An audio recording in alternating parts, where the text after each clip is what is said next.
أعوذ بالله من الشيطان الرجيم. بسم الله الرحمن الرحيم. الحمد لله القائل الحج أشهر معلومات فمن فرض فيهن الحج فلا رفث ولا فسوق ولا جدال في الحج وما تفعلوا من خير يعلمه الله وتزودوا فإن خير زاد التقوى واتقوني يا أولي الألباب. أحمده سبحانه وأشكره وأشهد أن لا إله إلا هو وحده لا شريك له، له الملك وله الحمد وهو على كل شيء قدير. وأشهد أن محمدا عبده ورسوله خير من اعتمر وحج البيت وبات في منى ووقف في عرفة وقام بالمبيت بمزدلفة ورمى الجمار وطاف حول البيت وسعى بين الصفا والمروة صلوات الله وسلامه عليه وعلى آله وأصحابه أجمعين. أما بعد، والسلام عليكم ورحمة الله وبركاته. وعليكم السلام ورحمة الله وبركاته. Je pense bien que je vais m'exprimer plus en dula ou bien en français? En français. En français? Ok. Et donc, je rends gloire à Allah Ta'ala qui a institué dans le Coran au chapitre 2, Surat al-Baqarah, la vache, en son verset 197. Allah dit Al-Hajju Ashhurun Ma'lumat.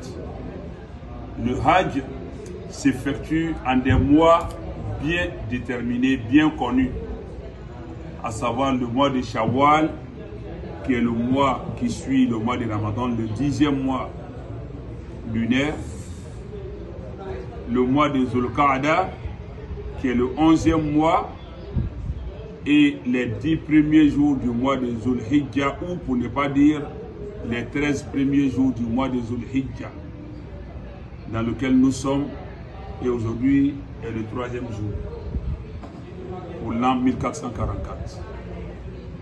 Et Allah nous dit, celui qui donc se décide, se détermine à accomplir en ces mois-là le Hajj, Fala Rafas, celui qui aura fait le voyage avec son épouse, sa conjointe, Fala Rafas, point de rapprochement intime entre eux durant cet état de sacralité. Voilà Fusuk, point d'immoralité, d'actes répréhensibles, c'est-à-dire d'actes contre nature humaine. Voilà Jidal, et point de dispute, de querelle, fil Hajj, pendant le Hajj. Wa ma taf'alu min khayrin, et tout ce que vous allez faire de bien, une manière pour Allah de nous dire, faites plus de bien quand vous êtes ici. Ya'lamuhu Allah, Allah le sait, que ce soit discret ou apparent, Allah le sait. Mais il nous conseille ceci pour réussir d'autres Hajj. Il dit Watazawwadu, prenez vos provisions, prenez vos dispositions. Fa inna khayra zad, et la meilleure disposition, la meilleure provision, à taqwa, c'est la piété. En d'autres termes, la crainte d'Allah. La provision matérielle et financière, même physique, ces provisions sont importantes pour réussir le Hajj. Mais si on les a, qu'on n'a pas la piété, on est venu en aventure et même incertaine. Et Allah nous dit donc, Watazawwadu, prenez votre viatique, vos provisions, vos dispositions. Fa inna khayra zadi taqwa, la meilleure provision c'est la crainte d'Allah. Wattaqouni, je vous invite donc à me craindre, craignez-moi donc. Ya ulul albab, oh les gens doués d'intelligence, de cerveau, de matière grise. On nous le dit au chapitre 2, Surat al-Baqarah, verset 197. Et au verset 97 du chapitre 3, la famille d'Imran, Allah nous dit Walillahi ala nas hijjul bayt. Il est un droit d'Allah sur les hommes d'aller effectuer le pèlerinage de la maison. Man istata'a ilayhi sabila, pour celui qui en a les moyens. Waman kafara ou faman kafara. Mais celui qui va se refuser malgré toutes les conditions à sa portée, fa inna Allah ghaniyyun 'anil 'alamin. Il ne s'agit pas de la personne et de ses biens seulement, mais de tout l'univers et son contenu dont Allah peut se passer. Donc, ce n'est pas une privation que tu fais à Allah, tu te lèses toi-même. Donc, après avoir exposé ces deux versets pour introduire notre intervention, j'aimerais vous dire que nous qui sommes ici, nous n'avons rien donné à Allah pour être ici. Ceux qui sont restés derrière n'ont rien fait de mal à Allah pour ne pas venir. Au contraire, des gens même sont plus nantis que nous, plus prospères que nous, plus riches que nous, mais qui n'ont pas eu cette opportunité-là de s'investir sur ce chemin du Hajj. Il y a des millions et des millions, pour ne pas dire des milliards de musulmans qui désirent être ici, qui convoitent ce voyage, qui souhaitaient être dans ce convoi, à qui Allah n'a pas offert cette opportunité. Nous sommes les heureux sélectionnés, les heureux élus de cette année. Quoi de plus normal que de mettre à profit ces moments solennels pour nous rapprocher davantage à Allah Ta'ala. Oui, nous lui devons reconnaissance, nous lui devons gratitude. Parce que, tout simplement, il nous a permis, pour certains sûrement la première fois, de fouler la terre sainte de la Mecque, de faire le tour autour de la Kaaba, mais de faire le parcours de Safa et Marwa, et qui, Inch'Allah Ta'ala, très prochainement, se verront sur la terre de Mina, feront la station de Arafat, passeront la nuit à la belle étoile à Muzdalifa, lapideront les stèles et puis se voueront à Allah Ta'ala. Ça, c'est une grâce.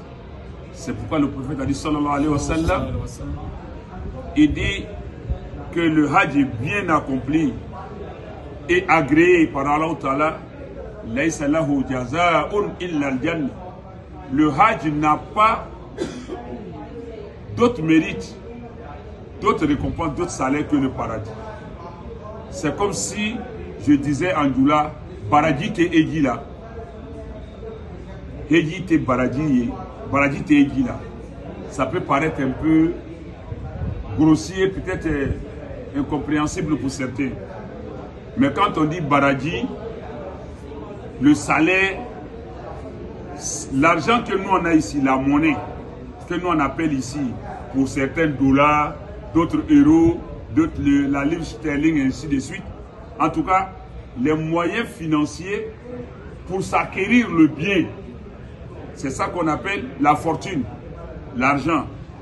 Et l'argent dont on a besoin dans l'au-delà pour vivre heureux au paradis, c'est ça qu'on appelle paradis. C'est pourquoi quand tu fais une bonne œuvre, il est dit tu as 10 mérites.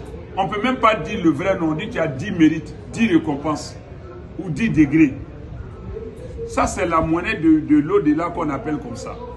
Et quand tu en as, c'est pour pouvoir collecter cela. On pèse ça pour voir qu'est-ce que ça peut valoir pour toi comme paradis? Nos œuvres sont pesées pour faire leur estimation, déterminer leur valeur, pour nous permettre d'acquérir ce qui équivaut à leur valeur. Donc, si le paradis est l'équivalent de ce que l'on appelle l'argent ici-bas, un paradis, un seul paradis, une seule récompense de l'au-delà ne peut pas être dépensée ici-bas. Une seule récompense de l'au-delà qu'on appelle paradis, pour moi, un seulement, un. Ça paye tout le monde entier et son contenu. Et puis il y a la monnaie de ça. Je fais quoi avec? Pour moi seul. Pour toi seul. Donc chacun en a plein. C'est pourquoi elle a dit paradis n'est pas à dépenser ici. C'est pour l'au-delà. Et ça ne peut être dépensé que dans ce qui est éternel. C'est-à-dire le paradis. On t'offre le paradis avec ça. Et dans le paradis, nous sommes logés selon aussi nos fortunes en paradis. On n'est pas logé à la même enseigne.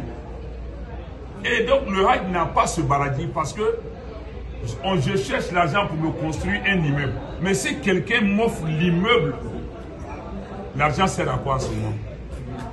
Il devient futile, il devient inutile. Je cherche l'argent pour m'acheter une voiture. Je suis en train d'épargner pour avoir 2 millions, 3 millions pour m'acheter une voiture. Je suis à 50 000 seulement. Quelqu'un m'offre une voiture. 50 000 là, ça vaut quoi? C'était destiné à la voiture. Mais j'ai la voiture elle-même. Donc le prophète sallallahu alayhi wa sallam, le Hajj, son salaire n'est autre que le paradis. Ça me dit quoi? Nous avons à portée des mains actuellement l'opportunité d'accéder au paradis. Sans prétention. Paradis avec ça. Et dans le paradis, nous sommes logés selon aussi nos fortunes en paradis. On n'est pas logé à la même enseigne.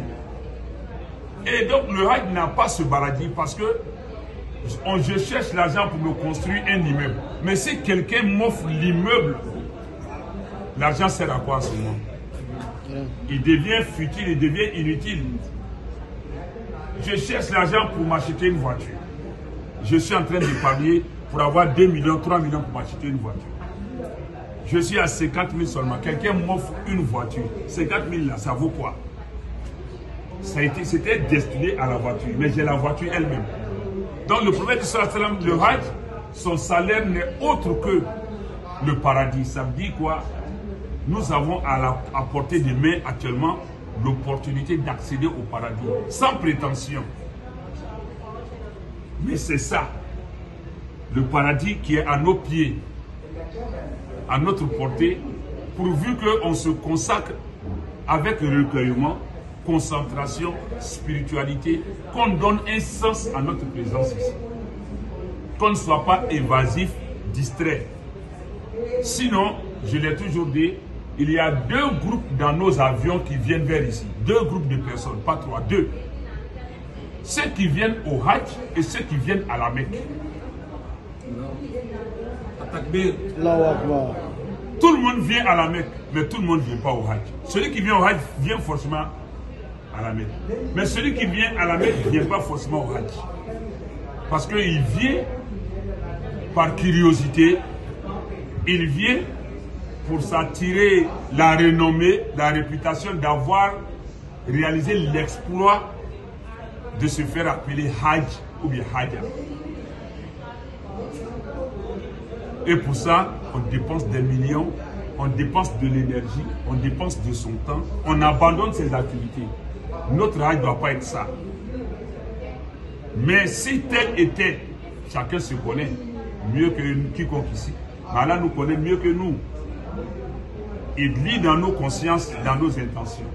Si tel était le cas pour quelqu'un d'entre nous éventuellement, il n'est pas tard pour reconsidérer ses intentions, pour reconvertir ça et faire beaucoup d'istighfar pour dire que j'étais en train de gaspiller cette opportunité-là dans du néant.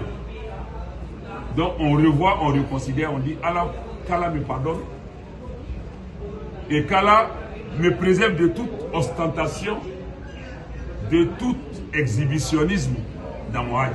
Et le prophète sallallahu alayhi wa sallam, est-ce qu'il était orgueilleux? Est-ce qu'il était ostentatoire? Mais lui, regardez qu'est-ce qu'il disait dans son hajj. Il n'a eu qu'un seul hajj dans sa vie, mais 4 umrah, toute sa vie.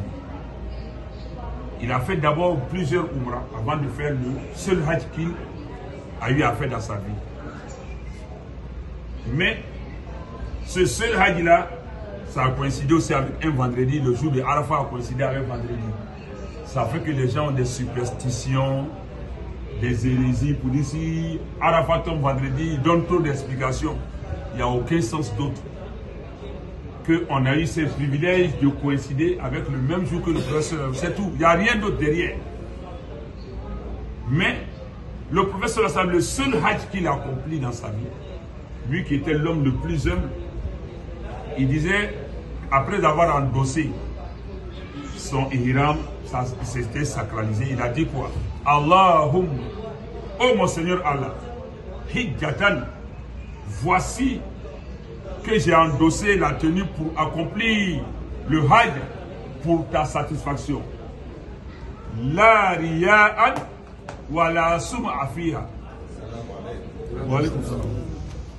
Mais voici Allah, ayant endossé ma tenue de ihram. Me voici Allah, ayant enfourché ma monture pour me diriger vers toi exclusivement, sans ostentation ni désir de réputation. Le prophète a dit ça. Il dit une manière de dire, Allah, je te confie mon hajj. Fais en sorte que je ne le fasse pas par ostentation, ni par le désir que les gens en parlent. Il a demandé à Allah de protéger son hajj. Et nous aussi, nous devons nous efforcer, faire violence sur nous, pour être nous-mêmes dans notre hajj. Et non être ce que les gens voudraient de notre hajj. C'est important. Le hajj, c'est la période de spiritualité par excellence sur toute la planète, dans tout l'univers. Le jour de Arafat est unique en son genre, de la terre jusqu'aux cieux. Il n'y a pas deux Arafat. C'est un seul jour. Il est le même partout dans l'univers, dans le monde. Chaque période, on peut avoir des divergences dans le calendrier. Une variation entre les jours de calendrier. Par rapport au début de Ramadan, il peut y avoir pour quelqu'un d'entre nous éventuellement, il n'est pas tard pour reconsidérer ses intentions, pour reconvertir ça et faire beaucoup de istighfar pour dire que j'étais en train de gaspiller cette opportunité-là dans du néant. Donc on revoit, on reconsidère, on dit Allah, qu'Allah me pardonne et qu'Allah me préserve de toute ostentation, de tout exhibitionnisme dans mon hajj. Et le prophète sallallahu alayhi wa sallam, est-ce qu'il était orgueilleux? Est-ce qu'il était ostentatoire? Mais lui, regardez qu'est-ce qu'il disait dans son hajj. Il n'a eu qu'un seul hajj dans sa vie, mais 4 umrah, toute sa vie. Il a fait d'abord plusieurs umrah avant de faire le seul hajj qu'il a eu à faire dans sa vie. Mais ce seul hajj-là, ça a coïncidé aussi avec un vendredi, le jour de Arafat a coïncidé avec vendredi. Ça fait que les gens ont des superstitions, des hérésies pour dire si Arafat tombe vendredi, ils donnent trop d'explications. Il n'y a aucun sens d'autre qu'on a eu ces privilèges de coïncider avec le même jour que le professeur. C'est tout. Il n'y a rien d'autre derrière. Mais le professeur, le seul hajj qu'il a accompli dans sa vie, lui qui était l'homme le plus humble, il disait, après avoir endossé son ihram, ça s'était sacralisé, il a dit quoi?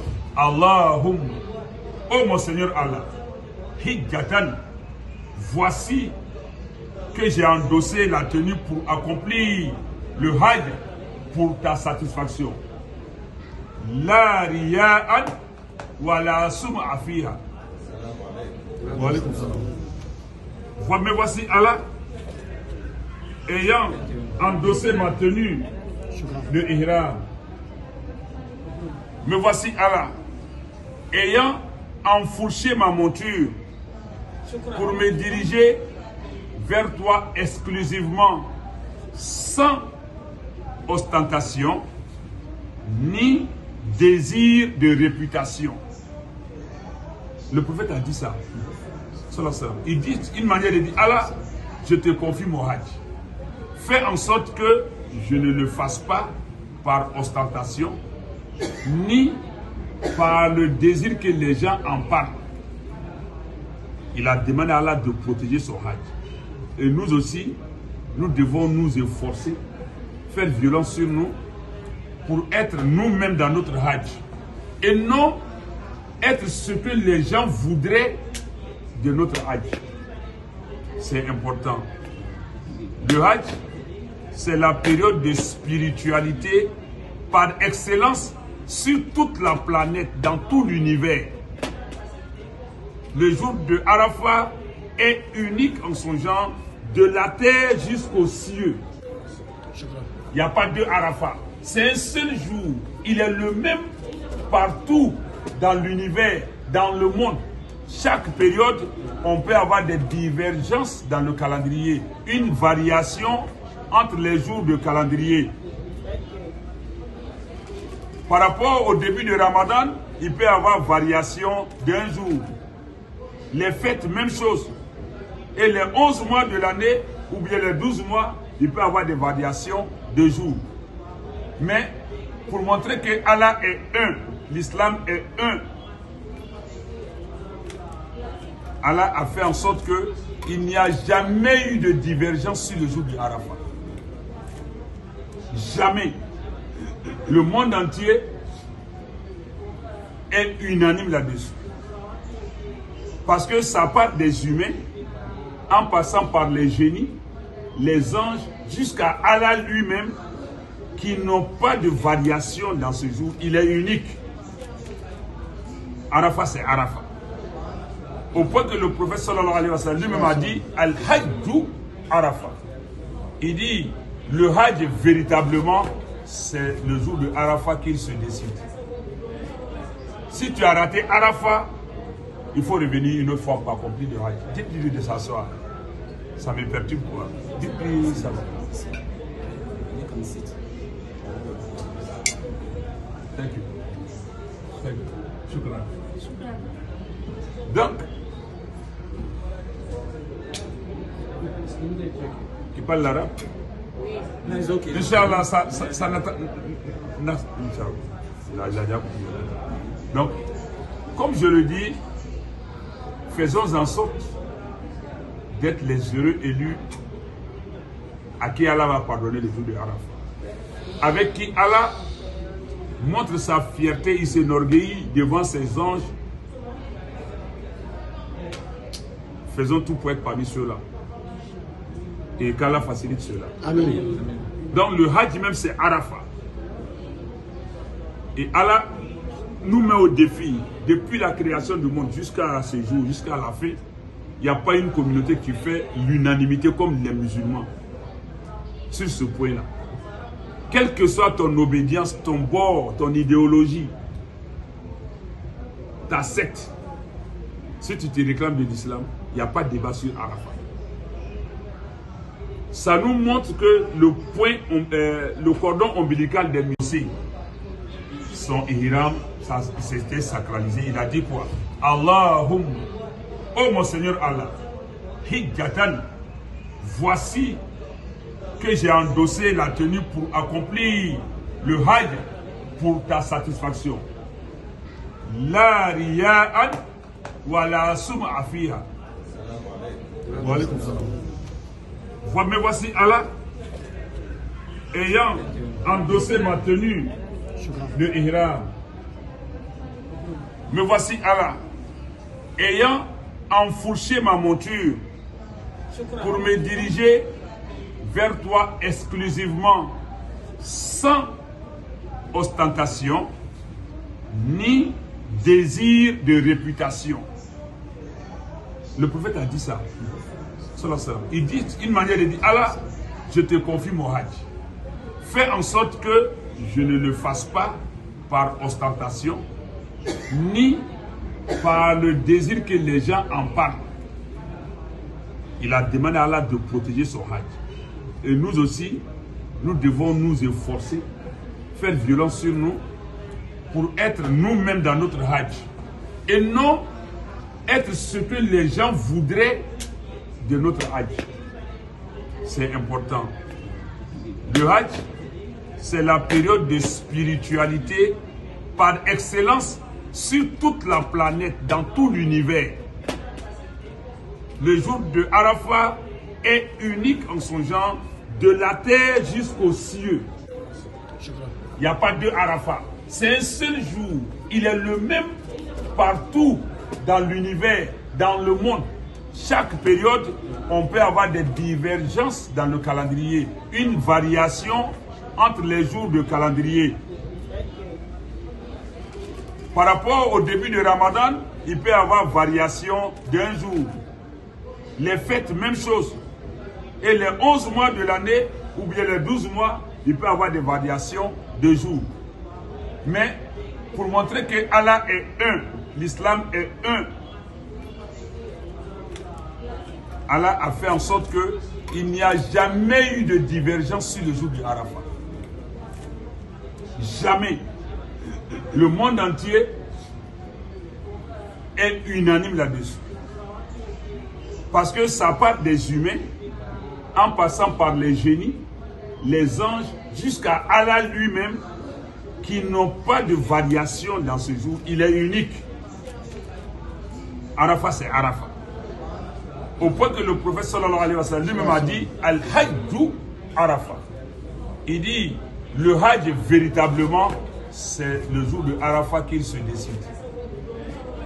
Si tu as raté Arafat, il faut revenir une autre fois pour accomplir le Hajj. Dites-lui de s'asseoir. Ça me perturbe quoi. Dites-lui ça va. Thank you. Thank you. Shukran. Donc, qui parle l'arabe? Inch'Allah, ça n'attend. Donc, comme je le dis, faisons en sorte d'être les heureux élus à qui Allah va pardonner le jour de Arafat. Avec qui Allah montre sa fierté, il s'enorgueillit devant ses anges. Faisons tout pour être parmi ceux-là. Et qu'Allah facilite cela. Amen. Donc le Hajj même c'est Arafat. Et Allah nous met au défi. Depuis la création du monde jusqu'à ce jour, jusqu'à la fin, il n'y a pas une communauté qui fait l'unanimité comme les musulmans. Sur ce point-là. Quelle que soit ton obédience, ton bord, ton idéologie, ta secte, si tu te réclames de l'islam, il n'y a pas de débat sur Arafat. Ça nous montre que le cordon ombilical des musulmans, c'est la Mecque. Qui crée l'union, la cohésion, l'harmonie entre nous. C'est le point central même de l'union. Parce que, tout simplement, tout le monde dit la lune n'a pas été vue dans tel pays, on ne fait pas ci. Elle a été vue, on fait ci. Mais pour Arafat, tout le monde entier se réfère à l'Arabie Saoudite. Tout le monde entier se réfère à l'Arabie Saoudite. Quand on a vu la lune chez toi, on n'a pas vu. Quand il s'agit de Arafat, tout le monde braque son esprit sur la... Quel est le jour qu'ils ont dit, qui est le premier jour de Dhul-Hijjah? Pour dire que tout ce qu'on fait, c'est des artifices. Quand ça ne va pas, on revient à la source où l'islam est né, où le prophète est né, au berceau. Donc nous, on a beau être divergents toute l'année, il y a un jour que Allah a trouvé dans l'année où la divergence disparaît. Ça n'existe dans aucune communauté sur terre. Et je mets quiconque au défi de me l'apporter. Que ce soit chez les bouddhistes, chez les chrétiens, il n'y en a pas. leur divergence demeure 24 heures sur 24, 12 mois sur 12, 365 jours sur 365 jours, jusqu'à la fin du monde. Mais nous, au moins, on a un temps de répit, non seulement pour faire unité, mais union. En plus, faisons en sorte d'être les heureux élus à qui Allah va pardonner le jour de Arafat. Avec qui Allah montre sa fierté, il s'enorgueillit devant ses anges. Faisons tout pour être parmi ceux-là. Et qu'Allah facilite cela. Amen. Donc le Hajj même c'est Arafat. Et Allah nous met au défi, depuis la création du monde jusqu'à ce jour, jusqu'à la fin, il n'y a pas une communauté qui fait l'unanimité comme les musulmans. Sur ce point-là. Quelle que soit ton obédience, ton bord, ton idéologie, ta secte, si tu te réclames de l'islam, il n'y a pas de débat sur Arafat.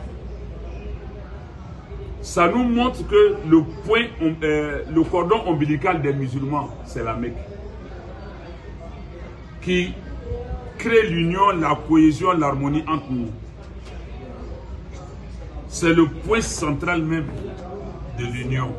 Parce que, tout simplement, tout le monde dit la lune n'a pas été vue dans tel pays, on ne fait pas ci. Elle a été vue, on fait ci. Mais pour Arafat, tout le monde entier se réfère à l'Arabie Saoudite. Tout le monde entier se réfère à l'Arabie Saoudite. Quand on a vu la lune chez toi, on n'est pas vu. Quand il s'agit de Arafat, tout le monde braque son esprit sur la... Quel est le jour qu'ils ont dit, qui est le premier jour de Dhul-Hijjah? Pour dire que tout ce qu'on fait, c'est des artifices. Quand ça ne va pas, on revient à la source où l'islam est né, où le prophète est né, au berceau. Donc nous, on a beau être divergents toute l'année, il y a un jour que Allah a trouvé dans l'année où la divergence disparaît. Ça n'existe dans aucune communauté sur terre. Et je mets quiconque au défi de me l'apporter. Que ce soit chez les bouddhistes, chez les chrétiens, il n'y en a pas. Leur divergence demeure 24 heures sur 24, 12 mois sur 12, 365 jours sur 365 jours, jusqu'à la fin du monde. Mais nous, au moins, on a un temps de répit, non seulement pour faire unité, mais union. En plus, de toutes les nationalités, de toutes les contrées, on se retrouve. Même si on ne comprend pas nos langues, on exécute les mêmes rites, au même lieu, au même moment, avec le même état d'esprit, devant le même Seigneur qui nous reconnaît le même jour, les anges, les génies musulmans, tous nous sommes un. Donc vous voyez que ça là, ça montre que qu'on veut ou pas l'islam, si tu es né musulman, Allah t'a fait grâce. Qu'Allah nous maintienne dans cette voie. Amen. Et donc, vous qui êtes là, il y a plein de vos frères et sœurs de la diaspora qui n'ont pas pu venir. Moi, dans mon contingent, j'ai 6 dames qui sont venues, non 5, qui sont venues des États-Unis. Il y a 6 personnes, 4 femmes et 2 hommes qui sont venus de la France. Mais qui ont voyagé avec nous avec le passeport ivoirien pour pouvoir venir faire le voyage. Mais pendant ce temps, plein sont restés, n'ont pas pu. Avec ce que cela a comporté de magouilles au niveau de l'État en Côte d'Ivoire. Ça, ne craignez pas, je peux le dire, ne vous inquiétez pas pour vous. Non, ne vous inquiétez pas, quoi. Voilà. Il y a eu beaucoup de magouilles en Côte d'Ivoire. C'est le retour du match qui va faire pitié. Quand il va repartir, on va parler de ça entre nous là-bas. C'est clair. Vous avez été lésés. Alors, il faut faire le direct, il faut enregistrer, il faut publier. C'est propre. Vous avez été lésés, vous avez été victime d'injustice. Et je sais de quoi je parle. Le Hajj est fait pour craindre Allah. Mais ceux qui font ça en Côte d'Ivoire ne craignent pas Allah. Allah nini Israël, mais Allah nini mo l'État qu'elle a. Allah balalo, mais dunya mo le be akela. Quoi qu'on a fait, n'a pas qu'on a fait qu'on a fait. N'a pas c'est qu'à c'est pas pour soulever des polémiques, mais ça fait mal. Et quand quelque chose me fait mal, je ne vais pas me donner une serre artificielle. Je dégage. Voilà. Une serre artificielle, aigreur là, ça. Ah, il y a vraiment quoi. Voilà, si c'est une mauvaise note dans notre débat là, aïe à voir. Voilà, mais c'est mon comme ça qui est là. Donc vous qui êtes là, on tient le tout la coffre. Aïe à la fou. Katla Kafou, Katla Kafou. À la photo, on demande qui est le col à l'aïe, te soumettre à lui, te conformer à ses prescriptions. C'est très important. Parce que le Hajj, ce n'est pas le nombre de fois. Moi, je ne sais même pas. J'ai fait plus de 20 fois. Parce que je suis dans l'organisation il y a longtemps. Mais en venir en Arabie Saoudite, partie là, c'est plus que 30 fois. Ni l'état d'allon. Avant, je comptais. Mais à la il faut compter. À compter. Aujourd'hui, je ne sais même pas. Si je dis un nombre, j'ai menti. Sauf si je vais prendre mes anciens passeports, je commence à voir les tampons là, j'ai compté. Il y a souvent levé dans le national board, il y a la bio, autant même en gros. Il y a des méthodes qui ont tampon compté passeport, et c'est qui qui compte pour l'autre. Donc, mais quand même, chaque année, l'envie de venir m'anime. Quand le Hajj prochain, Inch'Allah, va s'annoncer que vous êtes encore en vie, qu'Allah le fasse. Avant la photo, il y a ni date immorale, ni d'acte répréhensible. Il retourne tel le jour sa mère l'a mis au monde. Sans péché. En tout cas, qui pouvait compromettre ton action au paradis entre toi et Allah. Je pourrais même dire, même certaines choses que tu as eu à faire à des gens, Allah endosse ça pour toi. Mais cela ne t'empêche pas d'aller présenter tes excuses avec humilité, si tel que celui que tu as offensé ou celle que tu as offensé est accessible encore. C'est le cas où celui que tu as eu à offenser il y a longtemps, il n'est plus de ce monde, ou bien tu ne sais plus comment le retrouver, bon, tu ne sais plus, mais tu as ça sur la conscience, un truc comme ça. Allah prend ça en charge. Parce que tu as réussi ton Hajj. Je ne parle pas des actes délibérés, volontaires, et puis après on se dit, quoi là, mais nous, ni qui fribadi de Alakama. Alakama, comment on a vu qu'on en a. Les actes délibérés, c'est pas ça. Hein. On peut être dans le péché pendant longtemps, dans la débauche pendant longtemps, on sait, mais on est dedans. Mais après, quand on se convertit, on se répand, Allah pardonne. Voilà, c'est de ce genre de trucs que je parle.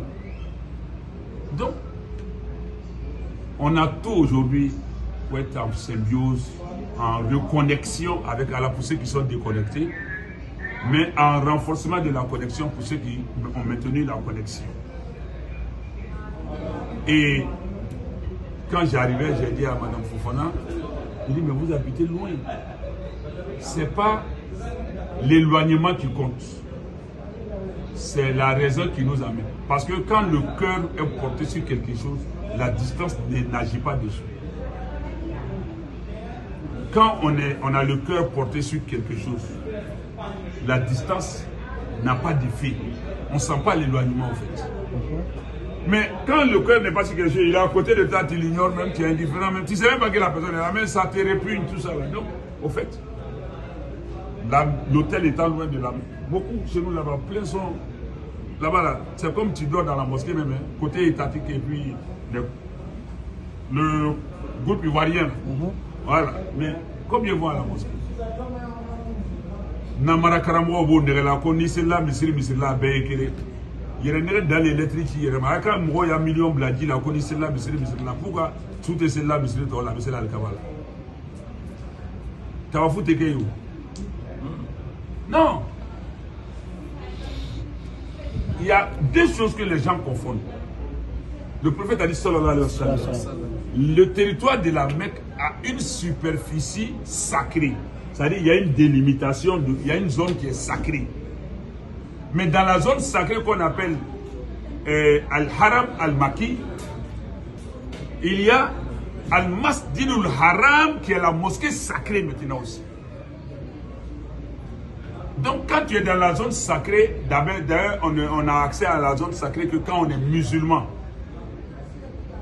Mais étant dans la zone sacrée, il y a des interdits, il y a des permis. Mais cela ne veut pas dire que où que tu pries, tu as prié à la mosquée. Où que tu pries, tu es dans le haram de la Mecque. Mais tu n'es pas à la mosquée sacrée.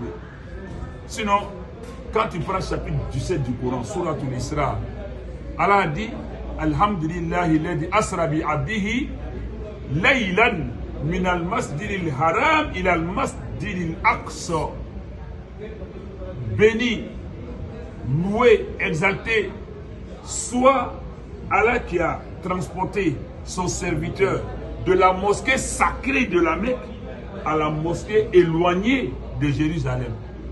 Pour aller au ciel, il a d'abord commencé son départ à partir de la mosquée sacrée. Et pourtant, la maison où il est né est seulement à 800 mètres, 900 mètres de la Kaaba. Pourquoi pas de la maison, il n'est pas parti au ciel. Mais il est venu à la mosquée. Parce que c'est un point symbolique. Donc, de ce pas-là aussi, la mosquée a ses mérites qui n'a rien à voir avec les mérites des autres mosquées. Ne vous laissez pas distraire par quelqu'un pour dire que c'est loin. D'autres sont dans la mosquée, ils ne vont même pas à la mosquée. À là où je vous parle, depuis là, on peut compter sur le bout des doigts. Tandis que certains sont loin, qui se donnent beaucoup de mal pour accéder à la mosquée, mais ça ne les empêche pas d'aller, ça ne les décourage pas. Il faut tenir compte de l'objectif qu'on vise. Et je pense bien que être loin de la mosquée a plus de mérite encore si on se force d'être présent. Parce que tous les pas et tous les grains de sable ou de pierre qu'on piétine nous est compté comme mérite, aller comme au retour. Le nombre de pas. Donc je pense qu'on doit penser à l'objectif. Maintenant, regardez, le prophète nous dit sallallahu alayhi wa sallam. Il nous reste, bon, je peux dire, c'est passé de 3 à 2 minutes. Hein. C'est à 15 h, il devait arrêter. Parce qu'il y a d'autres engagements là. Mais je vais essayer de fermer avec ce côté. Vous voyez, il dit, on endosse ses bagages pour aller rechercher que le mérite. Bon, je peux dire, c'est passé de 3 à 2 minutes. Hein. C'est à 15 h, il devait arrêter. Parce qu'il y a d'autres engagements là. Mais je vais essayer de fermer avec ce côté. Vous voyez, il dit, on endosse ses bagages pour aller rechercher que le mérite de 3 mosquées. C'est-à-dire, je fais mon bagage, je m'en vais m'asseoir dans la mosquée pour avoir mérite de la mosquée. Sinon, ça n'a rien à voir avec l'itikaf. Moi, je peux faire l'itikaf dans n'importe quelle mosquée je veux. Ce n'est pas le mérite de la mosquée que je vais chercher. C'est plutôt comme les gens insultent les gens de Tabligh pour dire que Rasoul a dit qu'on ne prend pas bagage pour aller chercher le mérite d'une mosquée si ce n'est pas les 3 mosquées. Pourquoi ils prennent leur bagage, ils vont de mosquée en mosquée? Non, les gens confondent les choses. Ceux qui vont Tabligh là, sans les soutenir, sans les combattre, je ne vais pas vous dire ma position par rapport à eux, mais à tort, on les accuse de se promener de mosquée en mosquée. Je dis non, ce n'est pas le mérite de la mosquée qu'ils cherchent. Et ils cherchent la retraite spirituelle. Ils veulent se retirer dans les mosquées. Donc toutes les mosquées ont la même valeur dans ce sens. Mais je vais prier pour avoir la récompense multipliée de telle mosquée. Alors je vais me préparer, organiser, aller. Le prophète dit ça ne se fait que pour 3 mosquées sur terre. Il dit lui sa mosquée à Médine, la mosquée de la Mecque et la mosquée de Jérusalem. Maintenant il dit une seule prière, que ce soit surrogatoire ou obligatoire, dans lui sa mosquée à Médine, cela équivaut à 1000 prières dans toute autre mosquée.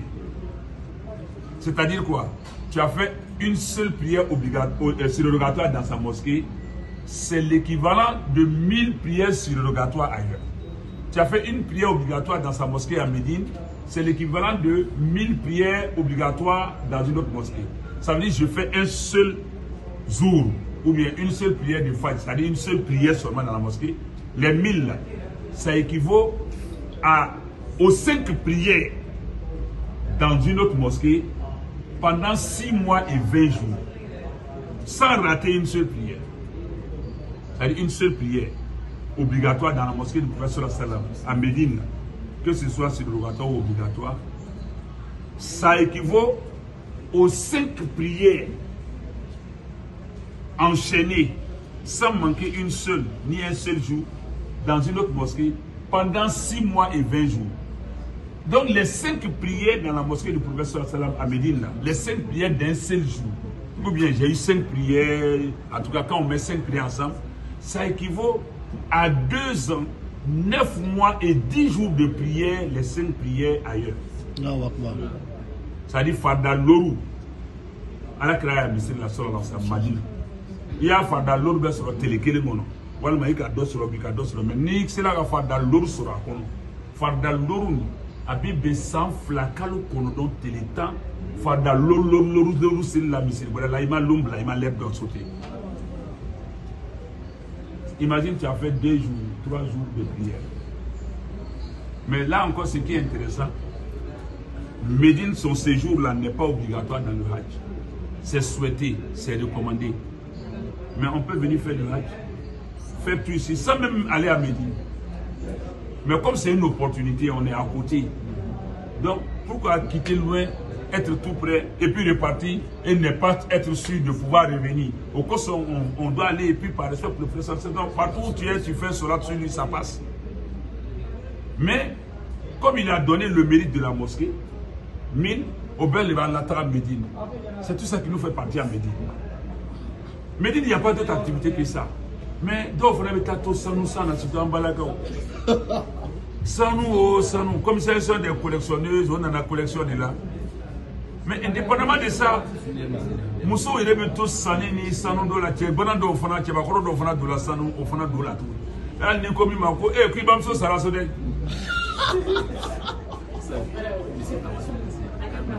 D'accord, je vais arrêter. Donc, bon, maintenant, Makata, Missi, Baradi, Foyer, parce qu'il faut le laisser là, il ne faut pas qu'il m'ait avec tes mains. Ni qu'à faire dans quelle série, ça vaut 100 000 fois le mérite ailleurs. Les 100 000 là, ça équivaut à 55 ans, 6 mois et 20 jours de prière de 5 fardas dans haute mosquée. C'est-à-dire farda Kélépe, ni qu'à Syria. Ça équivaut à 55 ans, 6 mois et 20 jours de prière de 5 fardas ima l'odobla. Maintenant, ni qu'à farda l'oru pe sorode, farda l'oru, télékéléta l'oru ou bien il qu'à d'osro, mais à farda l'oru, les 5 prières, il y a eu 5 prières dans la mosquée Saint-Étienne. Ça équivaut à 277 ans, 9 mois et 10 jours de prière de 5 fois. On a tout le monde là. La famille a connu. Comme il cariko bala, même fois là, on a 3 fois là le fond. Wali ni ko info ka sara sa ikena ke sarai. No afo ku yo ka ya tono so anga na afo ka afo la ko ma lo ya. Ala batu na ala. Akato ka ala marabi sallallahu alaihi wasallam. O se ndo ka no. سبحانك اللهم وبحمدك نشهد ان لا اله الا انت نستغفرك ونتوب اليك اللهم اجعل امين تفرقا معصوما امين ولا منا ولا معنا شهيدا امين برحمتك يا ارحم الراحمين امين صل سبحان ربك رب العزه عما يصفون وسلام على المرسلين والحمد لله رب العالمين. السلام عليكم.